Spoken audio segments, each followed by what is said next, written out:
विद्यार्थी मित्रांनो नमस्कार. इयत्ता 7वी इंग्लिशमधील 2.1 वी शॅल ओव्हरकम यावरील आधारित इंग्लिश वर्कशॉप आज आपण सोडवणार आहोत. चला तर मग सुरू करूया.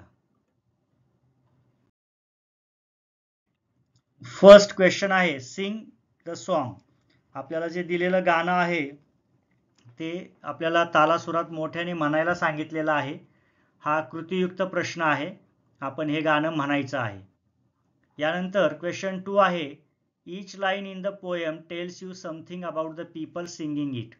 याचा अर्थ आहे की आपल्याला या गाण्यामध्ये ज्या ओळी आलेल्या आहेत त्या ओळींमधून गाणं म्हणणाऱ्या व्यक्तीविषयी आपल्याला माहिती मिळते. Read the sentences in column A and write the appropriate line in a column B.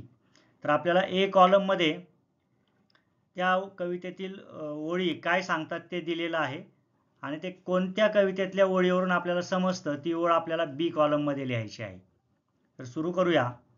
A column आहे what the line tells us. आपल्याला ही ओळ काय सांगते. आणि बी कॉलम आहे द लाईन, ती ओळ. म्हणजे बी कॉलममध्ये ओळ लिहावी लागेल. तिचा अर्थ आपल्याला ए कॉलममध्ये आपल्याला काय कळतो ते त्यांनी दिलेलं आहे. तर आपल्याला त्यातील पहिला आहे ए कॉलममधील the people have to suffer many hardships today. लोकांना आज बऱ्याच संकटांना तोंड द्यावे लागत आहे. मग हे आपल्याला कोणत्या कवितेतल्या ओळीतून कळतं. तर कवितेतील ओळ आहे we shall overcome some day. एक दिवस आपण या संकटांवर मात करू अशा अर्थाची ही ओळ आहे. आणि ह्या ओळीतून आपल्याला कळतं की आज मात्र लोक संकटात आहेत. त्यामुळे the people have to suffer many hardships today ह्या अर्थाची ओळ कवितेतील आहे we shall overcome some day. पुढे they do not have equal status and friendly relations with other people in the society. सोसायटीमध्ये किंवा समाजामध्ये इतर लोकांबरोबर मैत्रीपूर्ण संबंध त्यांचे नाहीयेत किंवा समानतेचे अधिकार त्यांना मिळालेले नाहीयेत. असा अर्थ आपल्याला कोणत्या ओळीतून कळतो कवितेच्या. तर त्या ओळी आहेत we shall walk hand in hand some day. आपण हातात हात घालून एक दिवस चालू असा आशावाद कवितेत व्यक्त केलेला आहे या ओळीमधून. आणि या ओळीतूनच आपल्याला कळतं की म्हणजे तशी परिस्थिती आज नाही आहे. त्यामुळे समानता नाही किंवा मैत्रीपूर्ण संबंध नाही असं सुचवणारी कवितेतील ओळ आहे we shall walk hand in hand some day.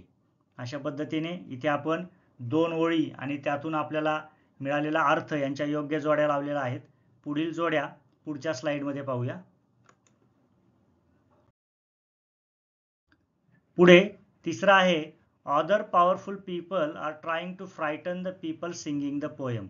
गाणे गात असलेल्या लोकांना इतर शक्तिशाली लोक त्रास देत आहेत, घाबरवत आहेत. असा अर्थ आपल्याला कोणत्या ओळीतून सूचित होतो कवितेतल्या ते पाहायचं आहे. तर कवितेत अशी ओळ आलेली आहे we are not afraid today.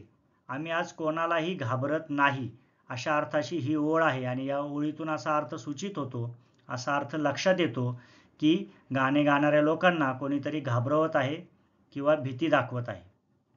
पुढे आहे the people singing the song are not free today. गाणे गात असलेली लोक आज मुक्त नाही आहेत, स्वतंत्र नाही आहेत. हे आपल्याला कशातून कळतं. तर the truth shall make us free some day.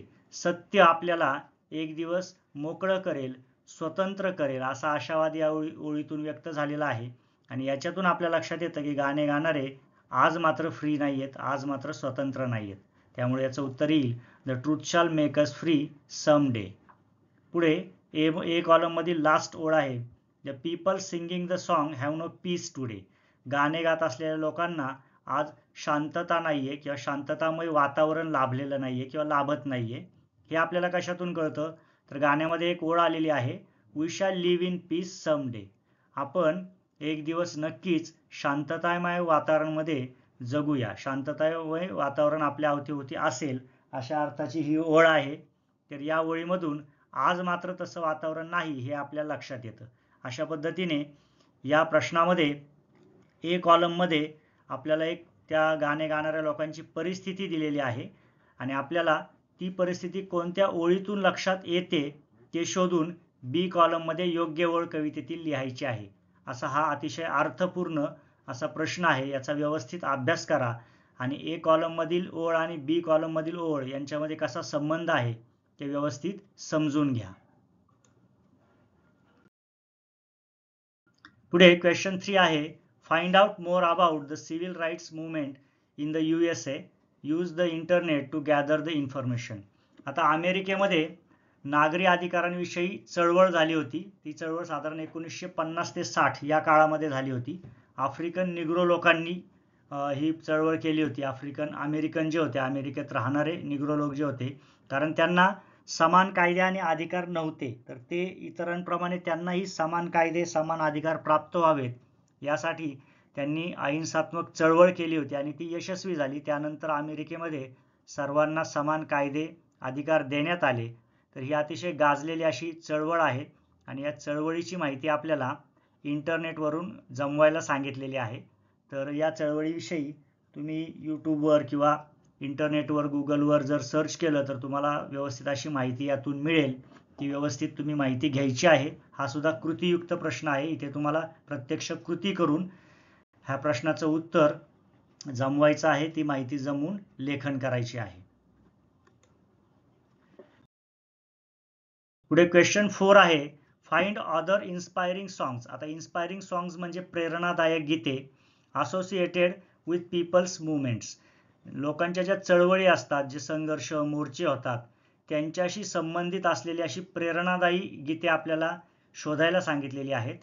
You may list famous inspiring songs from your mother tongue or Hindi. तर तुम्ही फक्त इंग्रजीच नाही तर हिंदी किंवा मराठीमध्ये सुद्धा अशी गीते आहेत. ती गीते आपल्याला शोधून इथे लिहायची आहेत.